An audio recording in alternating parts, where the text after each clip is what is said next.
একবার দুইজন ভালো বন্ধু একসাথে মরুভূমির মধ্য দিয়ে যাচ্ছিল। তারা পথ চলতে চলতে বিভিন্ন বিষয়ে কথা বলছিল। কথার এক পর্যায়ে তাদের কোনো একটি বিষয়ে ঝগড়া শুরু হলো এবং সেই ঝগড়ায় প্রথম বন্ধুটি দ্বিতীয় বন্ধুকে একটি চড় মেরে বসলো। দ্বিতীয় বন্ধুটি কষ্ট পেল, কিন্তু প্রথম বন্ধুটিকে কিছুই বলল না। সে বালিতে লিখল, আমার সবচেয়ে ভালো বন্ধু আজ আমায় থাপ্পড় মেরেছে। বন্ধু দুটি আবার হাঁটতে শুরু করলো এবং হাঁটতে হাঁটতে একটি মরুদ্যানের সামনে এসে উপস্থিত হয়। তারা সেখানে পানিতে গোসল করতে মনস্থির করে। এমন সময় যে বন্ধুটি চড় খেয়েছিল সে চোরা বালিতে আটকে যায় এবং নিচে ডুবে যেতে শুরু করে। তখন প্রথম বন্ধুটি তাকে দ্রুত উদ্ধার করে। উদ্ধার হওয়ার পর দ্বিতীয় বন্ধুটি গিয়ে আবার পাথরের উপরে লিখল, আমার সবচেয়ে ভালো বন্ধু আজ আমার প্রাণ বাঁচিয়েছে।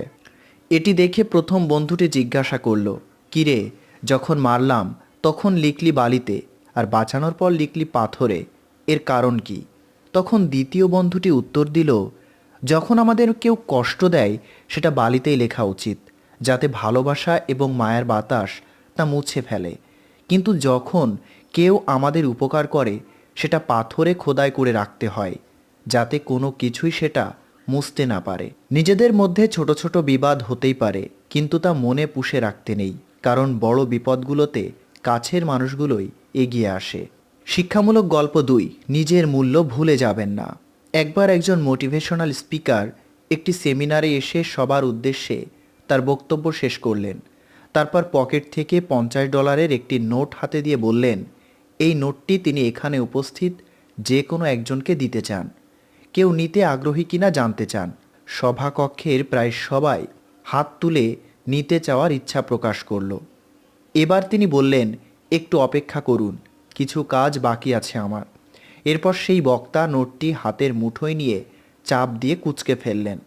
তারপর জনতার উদ্দেশ্যে জিজ্ঞাসা করলেন, এখনও কি আপনারা নিতে চান? আগের মতো প্রায় সবাই হাত তুলল। তারপর সেই স্পিকারটি নোটটি ফ্লোরে ফেলে তার উপর দাঁড়িয়ে দাঁড়িয়ে নোটটিকে ধুলা লাগালেন। এবার কেউ নিতে চায় কিনা জানতে চাইলে আগের মতোই সবাই নিতে আগ্রহ প্রকাশ করল।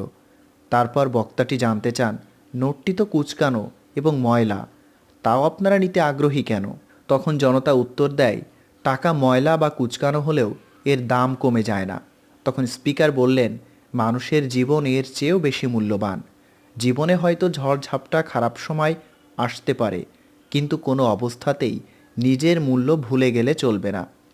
মানুষের জীবন খুবই মূল্যবান এবং সেটি প্রতিটি অবস্থাতেই মূল্যবান।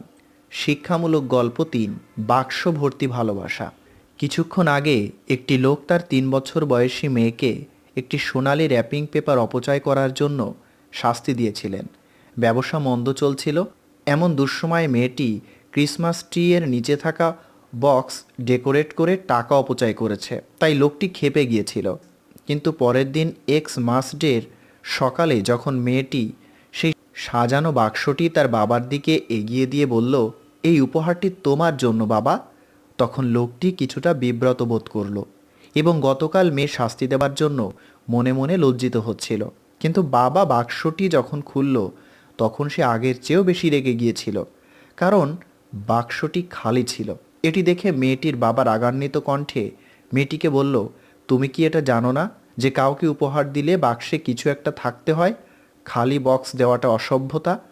তখন মাথা নিচু করে থাকা বাচ্চা মেয়েটি ছলছল চোখে উপরের দিকে ফিরে কান্নাজড়িত কণ্ঠে তার বাবাকে বলল, ওহ বাবা, বাক্সটি মোটেও খালি নয়। আমি এটিতে আমার অনেকগুলো ভালোবাসা এবং চুমু বন্দি করে তোমাকে দিয়েছি। বাবা মেয়ের কথা শুনে কান্নায় ভেঙে পড়ল এবং হাঁটু গেড়ে বসে মেয়েকে বুকে জড়িয়ে ধরে ক্ষমা চাইল। অল্প কিছুদিনের মধ্যেই একটি দুর্ঘটনায় মেয়েটি মারা যায়। তার বাবা সেই সোনালি বাক্সটি তার কাছে সযত্নে রেখে দেয়। যখনই তার মন খারাপ হয়, হতাশা ঘিরে ধরে, তখনই বাচ্চা মেয়েটির সেই সোনালি বাক্সটা হাতে নিয়ে কন্যার সেই ভালোবাসা অনুভব করে সব কষ্ট এবং হতাশা ভুলে যায়। নিষ্পাপ ভালোবাসা অমূল্য, যে কোনো পার্থিব বস্তুর সাথে তার কোনো তুলনা চলে না। গল্প 4, দুশ্চিন্তা ধরে রেখো না। একদিন একজন শিক্ষক ক্লাসে একটি অর্ধপূর্ণ পানির গ্লাস নিয়ে ঢুকলেন। তা দেখে ছাত্রছাত্রীরা ধরে নিল তিনি সেই পুরনো। গ্লাসটি কি অর্ধেক পূর্ণ নাকি অর্ধেক খালি নামক বোরিং প্রশ্নটি করলেন। কিন্তু শিক্ষক সবাইকে অবাক করে দিয়ে জানতে চাইলেন, বলো তো এখানে কতটুকু ওজনের পানি আছে? শিক্ষার্থীরা 7 আউন্স থেকে 30 আউন্সের মধ্যে জবাব দিল। তখন শিক্ষক জবাব দিলেন, আসলে কতটুকু ওজনের পানি ধরে আছো তা সবসময় গুরুত্বপূর্ণ না, কতক্ষণ সময় যাবৎ ধরে আছো সেটাই আসল বিষয়।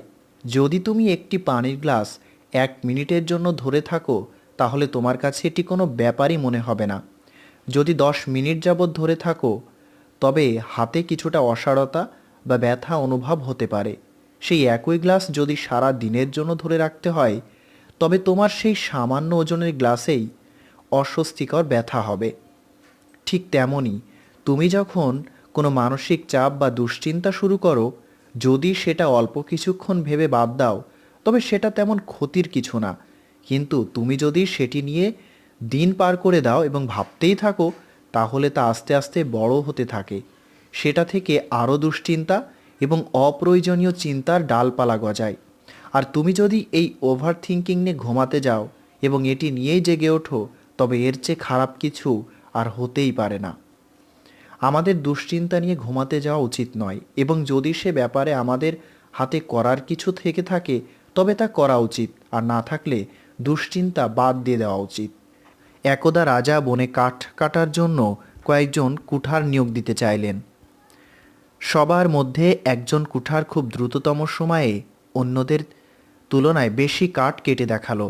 তাতে রাজা অনেক খুশি হয়ে তাকে প্রধান কুঠোর নিয়োগ করলেন এবং পুরস্কৃত করলেন। সে এতে আরও বেশি অনুপ্রাণিত হয়ে আরও বেশি পরিশ্রম করে কাজ করতে লাগলো। সে প্রথম মাসে 18টি গাছ কাটলো। রাজা খুবই খুশি হলেন।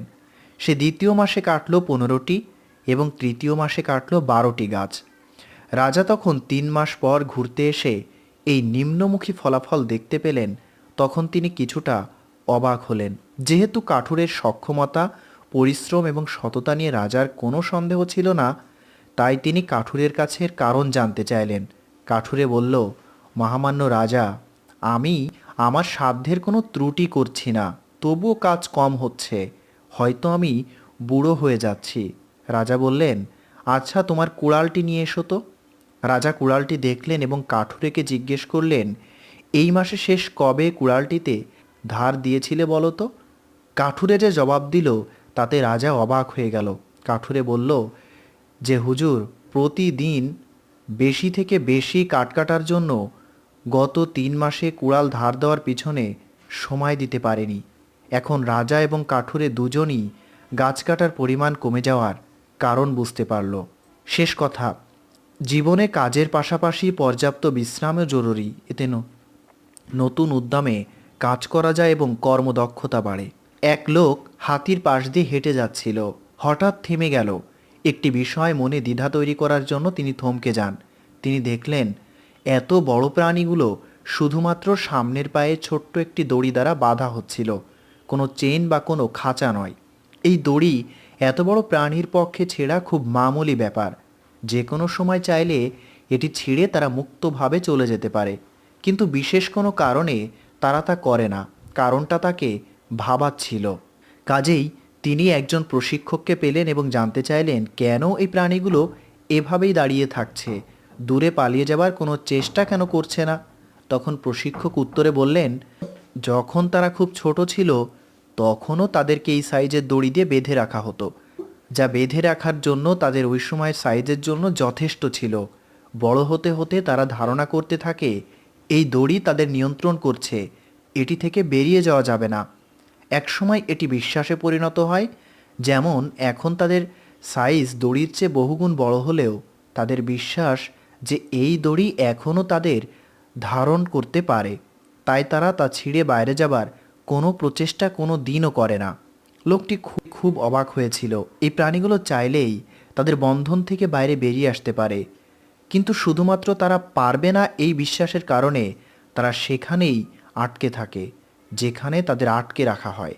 হাতির মতো আমরা অনেকেই বিশ্বাস করে বসে আছি যে জীবনে কিছুই করতে পারবো না, শুধুমাত্র জীবনে কোনো এক সময় ব্যর্থ হয়েছিলেন এই কারণে। এখান থেকে বের হয়ে আসতে হবে। বিশ্বাসই আপনাকে সফলতার দ্বারপ্রান্তে নিয়ে যাবে। ব্যর্থতা হলো শেখার একটি অংশ। জীবন সংগ্রামে কখনো হাল ছেড়ে দেওয়া উচিত নয়। একদিন মেয়ে তার বাবাকে নিজের জীবন নিয়ে হতাশার অভিযোগ করছিল। বলছিল সে আর পারছে না, সে জানে না কিভাবে কি করতে হবে। লড়তে লড়তে সে আজ ক্লান্ত। এ যেন একটি সমস্যা শেষ হলে আরেকটি হাজির হওয়া। মেয়েটির বাবা পেশা একজন রন্ধনশিল্পী। মেয়ের হতাশার কথা শুনে তিনি মেয়েকে রান্নাঘরে ডেকে আনলেন। তারপর 3টি পাত্রে পানি ভর্তি করে তা আগুনের উপর বসিয়ে দিলেন। যখন পাত্র 3টিতে বলক আসলো, তখন তিনি একটি আলু, একটিতে ডিম আর অন্যটিতে কফি ঢেলে দিলেন। এভাবে আরও কিছুক্ষণ সেদ্ধ হতে লাগলো। মেয়েটির সাথে কোনো কথা বললেন না। অপরদিকে মেয়ে অধৈর্য হয়ে দেখে যাচ্ছিল বাবা কি করছিল। 20 মিনিট পর তিনি চুলা বন্ধ করে একে একে প্রথমে আলু উঠিয়ে নিয়ে একটি বাটিতে রাখলেন, ডিম রাখলেন আর কফি একটি কাপে ঢাললেন। তারপর মেয়েকে জিজ্ঞাসা করলেন, তুমি এখন কি দেখছো? মেয়ে উত্তর দিল, আলু, ডিম আর কফি। বাবা বললেন, ভালো করে দেখো এবং ধরে দেখো। মেয়ে বাবার কথা মতো ধরে দেখলো আলু নরম হয়ে গেছে। ডিমের খোসা খুলে দেখা গেল সেদ্ধ হয়ে শক্ত হয়ে গেছে। অন্যদিকে কফির কাপ থেকে বের হয়ে আসা ঘ্রাণে তাদের মুখ হাস্যোজ্জ্বল হয়ে যায়। এসবের অর্থ কি বাবা? মেয়ে জানতে চাইল।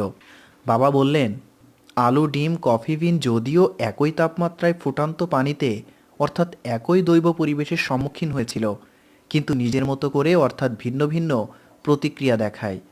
শক্ত আলু নরম হয়ে যায়, পাতলা আবরণে সুরক্ষিত নরম ডিম শক্ত হয়ে যায়। আর কফি বিনগুলো ছিল সম্পূর্ণ অন্যরকম। ফুটন্ত পানিতে এরা নিজেদের মেলে ধরে পানিটাকেই পরিবর্তন করে ফেলে। নতুন এক জিনিস সৃষ্টি হয়। তুমি কোনটা? মেয়ের কাছে বাবা জানতে চাইলেন, প্রতিকূল পরিবেশ যখন তোমার দুয়ারে কড়া নাড়বে, তখন তুমি কিসের মতো প্রতিক্রিয়া দেখাবে? অর্থাৎ প্রতিকূল পরিবেশে নিজেকে শক্ত করতে হবে, পরিবেশ বুঝে নিজেকে উপস্থাপন করতে হবে।